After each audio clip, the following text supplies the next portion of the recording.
Jadi rupanya sabu itu dimasukin dalam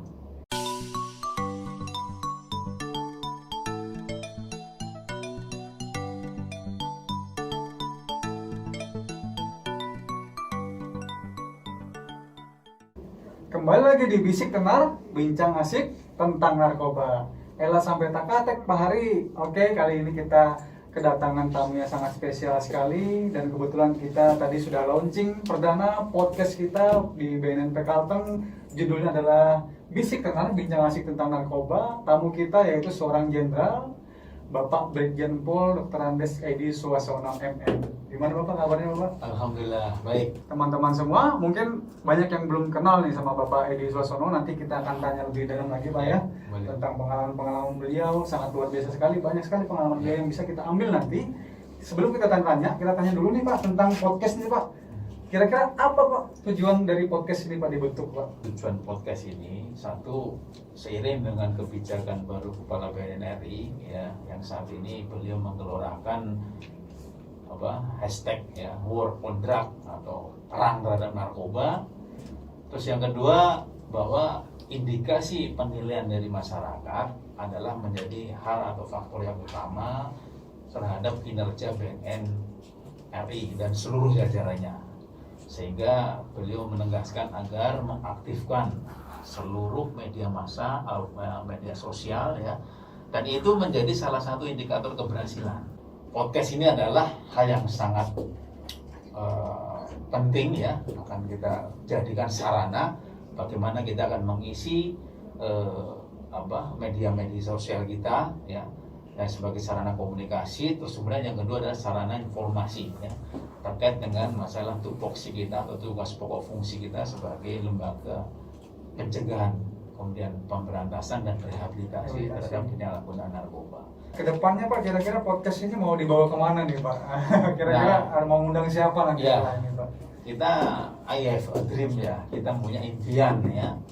Podcast ini mudah-mudahan menjadi sarana yang bisa menjadi populer ya, di tengah para netizen, di tengah para follower, dan di tengah para penggila medsos. Nanti kita harapkan narasumber-narasumbernya ini akan bervariatif ya, dan tentunya yang satu bermanfaat bagi masyarakat.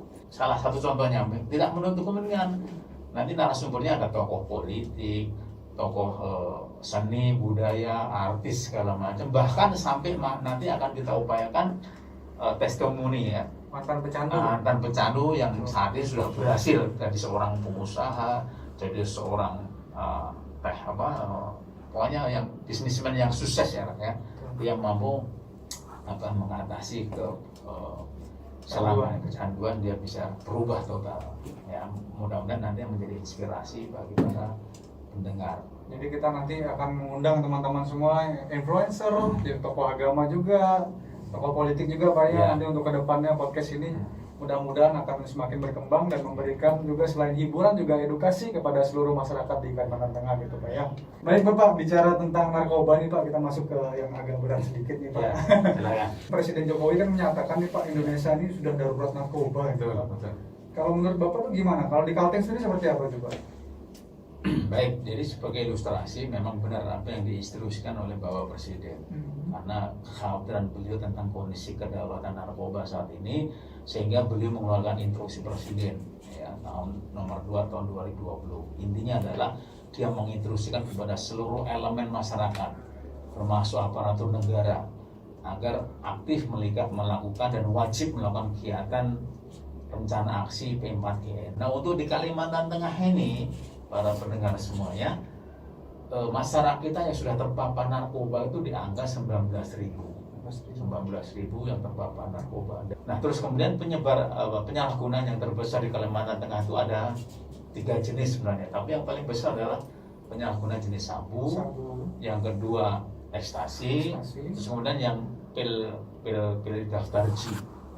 Zenit ya kalau nggak salah. Zenit sebutan orang Zenit. Ya, Zenit itu. Atau Karnopen gitu ya. Karnopen lah. Nah, saya bicara sedikit aja terkait dengan sabu ya, betapa gawatnya di Kalimantan Tengah ini.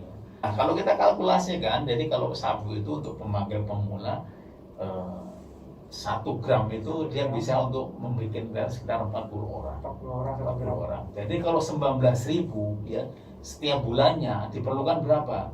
3,5 kilo 3,5 sabu. kilo. Jadi kan marketingnya berarti kan setiap bulannya perlu 3 kilo sabu. Supaya apa ya? Iya, pada harga sabu tahu kan di sini harga gelap pasaran sabu 1 gram aja di Kalimantan Tengah itu sudah 2 juta. Wah, 2 juta teman-teman. Jadi Kalah harga setiap, emasnya. setiap bulan masyarakat kita yang terpapar narkoba itu harus membeli 3,5 kilo kalikan 2 berarti berapa? 6 miliar, 6,5 miliar duit yang harus dikeluarkan Luar setiap biasa bulan sekali. untuk berbelanja sabu. 6 miliar. Nah, ini kan luar biasa sekali potensi ini kan. Bisnis juga Pak, tapi jangan sampai nih teman-teman di rumah jadi Ya. punya ide, wah saya bisnis ini aja nih, jangan ya teman-teman, karena sangat berbahaya, resikonya tinggi dan hukumannya berat. Tadi terkait sabu teman-teman, itu harganya sampai 2 juta per gramnya Pak. Ya. Harga emas sampai kalah ini Pak. Kalah, masanya kan di bawah 1 juta. 2 juta sekarang, seperti kemarin mau 1 Ya. juta nggak jadi tuh. Akhirnya Ya. ini 2 juta Pak ya. Ya. Kalau orang sini sebutnya ini apa, emas putih itu Pak, sabu itu Pak. Ya, emas kristal lah. Emas kristal, Emas gitu ya. itu. Terakhir tangkapan kita Pak yang paling banyak? Tanggapan kita kemarin untuk periode Januari ini aja, Januari sampai bulan Maret ini aja, untuk sabu itu ada sekitar 3 kilo. Ya. 3 kilo. Kalau 3 rupiah kilo, berapa itu, Pak? 3 kilo ya kalikan 2 juta berapa? 6 miliar. Ya. Waduh. Nah, 3 kilo berarti kan bisa meracuni berapa ribu manusia itu gitu. Dan itu jaringan yang terbesar jaringan lapas, dan salah satunya adalah modusnya yaitu dengan melalui penumpang pesawat. Nah itulah makanya jangan dikira Bandara Cilikriwut aman, ternyata kemarin kita bisa tangkap sampai segitu setengah ya, kilo. banyak Setengah kilo itu. itu jaringan dari Aceh. Lapas Pak, jadi lapas. Nah, yang terakhir kemarin yang jaringan Banjarmasin itu kita dapat 2,5 kilo. 2,5 kilo itu Pak. Itu dikendalikan dari lapas. Nah, lucunya pertama itu kurirnya adalah yang mengendalikan adalah oknum napi lapas. Ditangkap pertama itu nilainya barang buktinya hampir 1,1 kilo. Ini bapaknya si napi ini. Bapak yang napi. Iya, dan yang kedua ketangkap 800 gram. Itu siapa? Kakaknya si napi ini. Dia sudah jaringan keluarga ini. Kakaknya bapaknya dia gitu. Iya. Nah, itu kan luar biasa itu. Wow. Sudah memprihatinkan. Ini keluarga yang tidak patut ditiru nih teman-teman. Jadi hati-hati kalau diajak sama keluarga yang seperti ini. Ayo kita bisnis gitu ya Pak. Iya. Diajak bisnis narkoba lagi, harus tahu dulu bisnis apa nih. Bapak ini kan udah lama nih Pak. Jadi direktur nih Pak. Dulu sebelumnya juga pernah jadi Dires Narkoba di Lampung, kemudian di Papua. Iya. Terkait tentang permasalahan narkoba ini Pak, ada nggak Pak pengalaman-pengalaman yang lucu atau unik di belakang layar ketika Bapak melaksanakan tugas nih Pak? Ya, dimulai dari ada salah seorang mahasiswi kedokteran di salah satu universitas di Lampung sana. Di Lampung. Anak ini sangat cerdas sekali. Dan kebetulan orang tuanya ini tetangga saya. Nah, suatu saat dia pacaran lah dengan salah satu cowok. Tapi cowoknya itu ya satu indikasinya memang dia jaringan narkoba. Jaringan. Ya. Padahal bapaknya ini juga sudah mewanti-wanti, sudah punya warning yang tidak bagus lah terhadap cowok. Feelingnya nggak enak gitu. Ya. Bahkan anak ini ya, anak si cewek ini sudah pada saat itu sudah mau wisuda ya. Hampir hancur gara-gara narkoba. Dipacari narkoba. Oke, akhirnya saya selidiki. Nah, saya kepuasan saya begini. Dengan tanpa teknologi ya, kita bisa mengungkap kasus itu. Kita lakukan penyelidikan lebih awal, ternyata benar. Pada saat itu kita tangkap dia sedang menyalahgunakan ganja itu. Oh, ganja. Nyimeng. Tengah kebun sawit. Sendiri apa orang-orangnya? Waktu itu dia berdua, ada temannya di situ. Ya itu sialnya anak itu harus kita tangkap. Tapi yang hebatnya pada saat itu kita tidak mendapatkan barang bukti, cuma bekas rokok itu yang cuma seberapa inci aja. Tapi berkat kegigihan kita dan berkat ya terutama anak buah yang tidak kenal menyerah ya, kita bisa ungkap sampai jaringan di atasnya. Jadi kita bisa ungkap sekitar 50 kilo. 50 kilo ganja. Ya, jaringan dari Aceh.